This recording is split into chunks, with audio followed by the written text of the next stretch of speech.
आप सभी को प्रभु यीशु में जय मसीह की। आज हम इस वीडियो में देखेंगे कि पास्टर डेनिस ने हमें बताया कि परमेश्वर की सामर्थ ऐसे करने से काम नहीं करती। अब वो काम क्या है वो हमें पास्टर डेनिस आज हम बताने चाह रहे हैं, और आप इस वीडियो को पूरा ज़रूर देखें और देखें वो क्या बातें हैं जो है ना परमेश्वर की सामर्थ हमारे जीवन में काम नहीं करने देती है और उस काम को हटा है, और परमेश्वर की सामर्थ आपके जीवन में काम करने जा रही है। ऐसा विश्वास करें तभी आपके जीवन में परमेश्वर की सामर्थ काम करने जाएगी। और अब आप इस वीडियो को देख सकते हैं। आज कई लोगों के जीवन में परमेश्वर की सामर्थ काम नहीं कर पा रही है। जानने का कारण क्या है? वो खुदा के वचन को पढ़ते हैं, वो परमेश्वर के वचन का अध्ययन करते हैं, वो परमेश्वर के वचन का मनन करते हैं। ये सोचते हैं अगर मैं लाचारी में खुदा के पास जाऊंगा, बेचारा बनकर जाऊंगा, एक पूरी तरह से हताश बनकर जाऊंगा, परमेश्वर मेरी ओर दृष्टि करेगा। आपसे कहना चाहता अगर ऐसा विचार है, यू आर 100% रॉन्ग। और आज आपसे कहना चाहते हैं कुछ एक मिथ्या, कुछ एक झूठ, कुछ एक ऐसी बातों को हमें तोड़ना है। आज कई बार क्या होता है, लोग जीवन के अंदर कई बातों को नहीं समझते हैं। लोगों का मतलब परमेश्वर के लोग, परमेश्वर के जन। आज कई लोगों के जीवन में परमेश्वर की सामर्थ काम नहीं कर पा रही है। जानते कारण क्या है? पहला उसका कारण ये है, वो परमेश्वर के नजदीक वो खुदा के वचन को पढ़ते हैं, वो परमेश्वर के वचन का अध्ययन करते हैं, वो परमेश्वर के वचन का मनन करते हैं। आप वचन पढ़ते हैं, मनन करते हैं, अच्छी बात है, बहुत बढ़िया बात को करना है। लेकिन कई बार ऐसा होता है, परमेश्वर के वचन को जब देखते हैं, उसको जब पढ़ते हैं, तो उस रीति से ना समझने के कारण से जिस रीति से परमेश्वर समझाना चाहता है, परमेश्वर की सामर्थ काम नहीं करती। मत उसकी पुस्तक मेहरबानी से निकाले, बुक ऑफ मार्क हमारे साथ निकाले, उसका 10वां अध्याय, बुक ऑफ मार्क चैप्टर 10 मेहरबानी से निकाले। और यहाँ पर हम एक विशेष घटना को देखते हैं, और इस घटना को बहुत से लोग पढ़ते हैं, इस घटना को बहुत से लोग सुनते हैं, इस घटना को कई बार लोग प्रचार करते हैं। और यहाँ ऐसा लिखा है, मरकुस 10 का 46 पढ़े क्या लिखा है? तब तिमाई का पुत्र बर्तिमाई, एक अंधा भिखारी सड़क के किनारे बैठा था। हाँ जी। और ये सुनकर कि यीशु नासरी है, यीशु नासरी है, पुकार पुकार कर कहने लगा, हे दाऊद की संतान, हे दाऊद की संतान, यीशु मुझ पर दया कर, यीशु मुझ पर दया कर। बस आपसे कहना चाहते हैं, हम कई लोग जीवन के अंदर क्या करते हैं, परमेश्वर के सम्मुख आते हैं एक लाचार जन के समान। इस घटना को पढ़ते हैं, इस घटना को सुनते हैं, और उनके मन में क्या आता है? हाँ, हमें खुदा के पास जाना, हमें खुदा से कहना है, हे प्रभु जी, देख मैं बहुत ही गरीब हूँ, देख मैं बहुत ही टूटा हूँ, देख परमेश्वर मुझ पर तू क्या कर, हे परमेश्वर मुझ पर तू तरस खा। कई बार लोग इस घटना को पढ़ करके जीवन के अंदर सोचते हैं कि हमें क्या करना है, हमें खुदा के पास जब जाना है तो एक बेचारेपन में जाना है, एक लाचार होकर के जाना है। आपसे कहना चाहते खुदा के लोगों, इस बात को समझे। कई लोग इस बात को नहीं समझने का परमेश्वर के सामर्थ को नहीं प्राप्त करते, और खुदा के पास जाकर के इस बर्तिमाई के समान इस घटना को पढ़कर सोचते हैं परमेश्वर तरस खाने वाला परमेश्वर है, परमेश्वर लाचारों पर दया करने वाला परमेश्वर है, परमेश्वर लाचार को ध्यान देने वाला परमेश्वर है। और इसलिए वो अपने आप को इतना लाचार कर खुदा के पास ले जाते हैं। ये सोचते हैं अगर मैं लाचारी में खुदा के पास जाऊंगा, बेचारा बनकर जाऊंगा, एक पूरी तरह से हताश बनकर जाऊंगा, परमेश्वर मेरी ओर दृष्टि करेगा। आपसे कहना चाहता अगर ऐसा विचार है, यू आर 100% रॉन्ग, गलत है। परमेश्वर बेचारों को पर ध्यान नहीं देगा, परमेश्वर लोगों के लाचारी पर ध्यान नहीं देगा। लाचार बनकर अगर एक व्यक्ति का परमेश्वर के पर आ रहा है, आपसे कहना चाहते आज यही कारण है, कई लोग ये सोचते हैं मैं लाचार बनकर खुदा के पास जाऊंगा, बेचारा बनकर जाऊंगा, परमेश्वर मेरे जन में काम करेगा। आपसे कहना चाहते हैं नहीं करेगा, वो काम नहीं करेगा। अब आप में से कई लोग बड़े विचार कर रहे हैं, बस साहब क्या बात है, गलत बात सिखा रहे हो। आपसे कहना चाहते थोड़ी देर में आप समझेंगे कि आपको हम क्या कह रहे हैं। परमेश्वर के लोग आज आपसे कहना चाहते हम बेचारेपन में, हम लाचारीपन में, हम ऐसा बनकर अगर खुदा से कुछ प्राप्त करने का प्रयास कर रहे हैं, तो आपसे कहना चाहते परमेश्वर के सामर्थ काम नहीं और नहीं करेगी। आज अगर आपका विचार है, इस विचार से बाहर आ जाए, इस विचारधारा में खुदा के सामने आप घंटों इस विचार के साथ पड़े हैं, लेते हैं, चिल्ला रहे हैं, काम नहीं हो पाएगा। आपको कहना चाहते खुदा के लोगों, कार्य अब कैसे होता है इसको हम थोड़ी देर करके देखेंगे। दूसरी धारणा लोगों की दो गलत धारणा है। दूसरी धारणा लोगों की क्या है? कई लोगों की धारणा है, अगर मैं खुदा के सम्मुख जाऊंगा, ओ रो रो करके मैं खुदा से कहूंगा, ओ प्रभु देख मेरी समस्या को देख, मेरी पीड़ा को देख, मेरी समस्या क्या तू समझ में नहीं आ रही, परमेश्वर क्या तुझे मेरे दुख दिखाई नहीं दे रहे। आंसुओं के साथ कई लोग आज क्या है, खुदा की उपस्थिति में जा रहे हैं। आपसे कहना चाहते हैं, आज परमेश्वर आपके आंसुओं को देख करके मूव नहीं होगा। God will not move to see your tears. परमेश्वर आपके आंसुओं को देख करके क्रियाशील नहीं होगा। हम कहें मटके भर भर के आंसू बहा लेना, कैसे भी आंसू बहा करके खुदा के पास आ जाते। God will not move with a man or women who felt tears, जो आंसुओं को बहाता है। आंसू बहा करके आप कहेंगे ऐसा कैसे? प्रभु के वचन के अंदर इस बात को देखेंगे।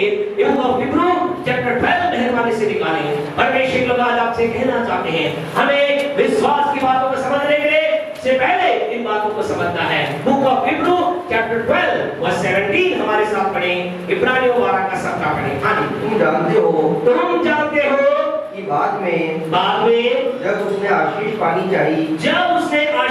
पानी चाहिए तो अयोग्य गिना गया। तो क्या हुआ? अयोग्य गिना गया और आंसू बहा कर, सुने, और आंसू बहा कर खोजने पर भी मन फिराव का अवसर उसे न मिला। Praise the Lord. आपसे कहना चाहते खुदा के लोगों, यहाँ पर एक व्यक्ति की बात हुई है।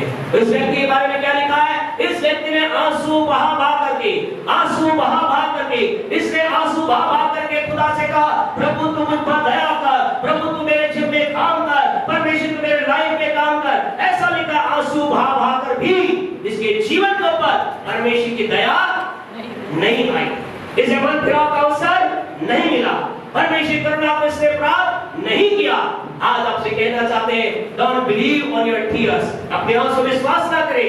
आप आंसू बहा करके खुदा को मेंट कर सकते हैं, पिघला सकते हैं, खुदा को मूव कर सकते हैं, खुदा को चमक में ला सकते हैं। ऐसा नहीं होगा, ऐसा आज तक नहीं हुआ, आगे भी नहीं होगा। आप कहेंगे बस साहब कहना क्या चाह रहे हो? हमने तो अलग ही बात को सुना है। हमने तो ये सुना है परमेश्वर आंसुओं की प्रार्थना को सुनता है, परमेश्वर आंसुओं की दुआओं को सुनता है। आपसे कहना चाहते हैं, जानते हैं इस व्यक्ति को ऐसा क्यों कहा? जानते हैं व्यक्ति की लाइफ में ऐसा क्यों हुआ? क्योंकि इसके बारे में ऐसा लिखा है। ये किसके बारे में लिखा है? एसाव के बारे में। 16 को पढ़े सीखिए। इब्रानियों 12 का 16 पढ़े क्या लिखा है? ऐसा हुआ, हाँ जी, ऐसा न हो कि कोई जान व्यभिचारी या एसाव के समान अधर्मी हो। आपको मालूम है क्या कारण था? एसाव क्या था? एसाव पहले परमेश्वर कहना चाह रहे, इस बात को समझ लेना, इस बात को नोट डाउन कर लेना अपनी लाइफ के अंदर। यदि एक व्यक्ति क्या है? व्यभिचारी है, यानी पाप का जीवन जी रहा है, उसका परमेश्वर की बातों से कोई लेना देना नहीं है। वो परमेश्वर की बातों के साथ जिसकी लाइफ के अंदर कोई ताल्लुक नहीं है, संबंध नहीं है, और जो क्या कर रहा है? एसाव के नाम क्या है? अधर्मी है, यानी कि धर्म के काम नहीं कर रहा है। और आगे लिखा है, जो अपने अधिकार को तुच्छ जानता है। अगर एक ऐसा व्यक्ति क्या करे? कितनी भी आंसू बहा कर क्या करे? प्रार्थनाएं कर ले, कितनी भी आंसू बहा कर खुदा से, खुदा मुझ पर दया कर, खुदा मुझ पर करुणा कर, खुदा मेरे जीवन में काम कर, मेरे परिवार में काम कर, मेरे बच्चों में काम कर, मेरी स्थिति में काम कर। आपसे कहना चाहते खुदा का वचन कहता है, उसको जीवन के अंदर परमेश्वर उसके जीवन में कार्य नहीं करता है। आप कहेंगे बस फिर करना क्या होगा? आपने तो ये सुना है, यूहन्ना 11:35 में हमने सुना है, ऐसा लिखा है, यीशु रोया। हमने तो खुदा के वचन के अंदर ऐसा पढ़ा है, इस तरीके से खुदा के वचन को हमने जाना है। इब्रानियों 5 के 7 को पढ़े। यीशु के बारे में क्या लिखा है? प्रवेश मसीह के बारे में इब्रानियों 5 का 7 अगर पढ़ेंगे, वहां इस प्रकार से यीशु के बारे में इस प्रकार से लिखा है। क्या लिखा है? यीशु ने अपनी देह में रहने के दिनों में ऊंचे सबसे पुकार पुकार कर और आंसू बहा कर उससे जो उसको मृत्यु से बचा सकता था, प्रार्थना और विनती की। ध्यान से सुनिए, आप कह रहे हैं बस आप कह रहे हैं आंसू की प्रार्थना कोई महत्व नहीं। यहाँ तो क्या लिखा है? यहाँ तो ऐसे लिखा है यीशु मसीह अपने देह में था। कितने साल तक था? कितने साल तक था? 33.5 साल तक यीशु संसार में देह में था। और ऐसा लिखा अपने देह के दिनों में यीशु क्या करता था? आंसू बहा बहा करके, पुकार पुकार करके क्या करता था? प्रार्थना किया करता था, विनती किया करता था। आप कह रहे बस आप तो कह रहे आंसू की प्रार्थना काम नहीं करती, या यीशु की प्रार्थना को उत्तर नहीं मिला, या यीशु को प्रार्थना नहीं मिली तो उत्तर नहीं मिला। इसके लिए हम थोड़ी देर के अंदर देखेंगे, लेकिन आइए हम बर्तिमई की ओर लौट करके आए। हमने क्या कहा? एक बेचारा व्यक्ति, एक बेचारा बन करके, एक बेचारे बने एक व्यक्ति प्रभु के पास जा रहा है तो परमेश्वर से आशीष को प्राप्त नहीं कर सकता। अगर उसके 10वें अध्याय को आप पढ़ेंगे, वहां ऐसा लिखा है, वो क्या था? बर्तिमई कौन क्या था? बर्तिमई क्या था? अंधा था। बर्तिमई कौन था? एक भिखारी था, एक अंधा, एक भिखारी क्या कर रहा है? प्रभु के पास जाकर कह रहा है, हे प्रभु मुझ पर दया कर, हे प्रभु मुझ पर तरस खा। और यीशु मसीह ने उसके ओर देखा और यीशु ने क्या कहा? यीशु ने कहा, ओ बर्तिमई, सच में तू बहुत अंधा है, तू कुछ देख नहीं सकता है, तू बहुत लाचार है, तू बहुत ही असहाय है, तू बहुत ही जीवन के अंदर परेशान है। चल मैं तुझे क्या कर, चल मैं तुझे चंगा करता हूं। ऐसा यीशु ने नहीं कहा। यीशु ने उसकी लाचारी के बारे में बातचीत नहीं की। यीशु मसीह ने ये नहीं कहा कि तू बहुत अंधा है, तू भिखारी है, तू बहुत लाचार है, चल मैं तेरे लिए काम करता। आपसे कहना चाहते खुदा के लोगों, वो व्यक्ति क्या था? भिखारी था। वो व्यक्ति क्या था? अंधा था। लेकिन वो भिखारी के अंदर, उस अंधे व्यक्ति के अंदर, वो व्यक्ति जो दुनिया के नजरों के अंदर ऐसा है और कमजोर एक जन दिखाई देता था। आज आपसे कहना चाहते, आप शायद आप जीवन के अंदर ऐसा है और कमजोर होंगे।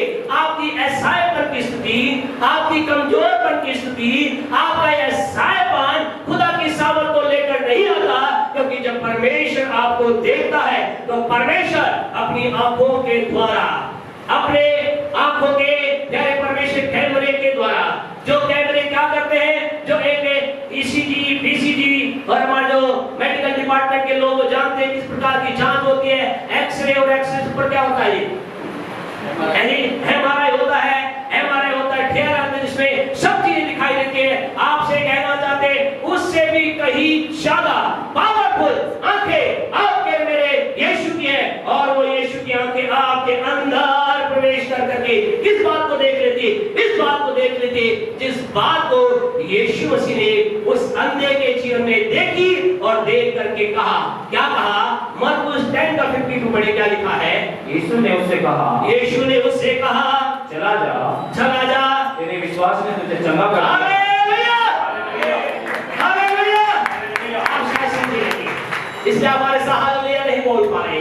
आपसे कहना चाह रहे, यीशु मसीह की ज्वालामुखी आंखों ने क्या किया? उस अंधे और भिखारी के अंदर जाकर ये देखा, ये आंखों से तो अंधा है, ये पैरों से नहीं, आंखों से अंधा है, इसकी तमाम स्थिति का अंदर क्या है? गरीब भिखारी है, लेकिन इसके अंदर क्या पाया जाता है? विश्वास। इसके अंदर क्या पाया जाता है? इसके अंदर विश्वास पाया जाता है। यीशु ने कहा, जा, तेरे विश्वास के अनुसार तेरे लिए हो जाए। और ऐसा लिखा, जो यीशु ने ऐसा कहा और ऐसा लिखा, तुरंत वो बर्तिमई नाम का अंधा देखने लग गया। Hallelujah, hallelujah. आज आप किस स्थिति में यहाँ पर आए हैं? आज आप कौन सी परेशानी में यहाँ आए हैं? आपसे कहना चाहते हैं, आपकी परिस्थिति चेंज हो सकती है, आपकी पारिवारिक परिस्थिति चेंज हो सकती है, आपके बिजनेस की परिस्थिति चेंज हो सकती है, आपकी घर की परिस्थिति चेंज हो सकती है। कैसे आना है? लाचारी पर नहीं, आइए विश्वास के साथ आप खुदा के नजदीक जाए। परमेश्वर की आपके विश्वास को देखकर आपकी लाइफ में कार्य करेगी, आपकी लाइफ में कार्य करेगी। हम आए यीशु के उदाहरण पर आए, प्रभु के वचन में ऐसा लिखा है, इब्रानियों 5:7 को अगर पढ़े, आगे पढ़े क्या लिखा है? यीशु मसीह ने क्या किया? अपने शरीर में, देह में रहते समय कैसे आंसू बहा बहा करके जोर जोर से प्रार्थना और विनती की। आगे पढ़े क्या लिखा है? और भक्ति के कारण, और किस कारण से? क्या उसके आंसू बहाने क्या उसके चिल्लाए जाने की वजह से? क्या उसके जोर जोर से पुकार जाने की वजह से? किस वजह से? ऐसा लिखा है यीशु मसीह के भक्ति के कारण से उसकी हर एक प्रार्थना सुन ली गई।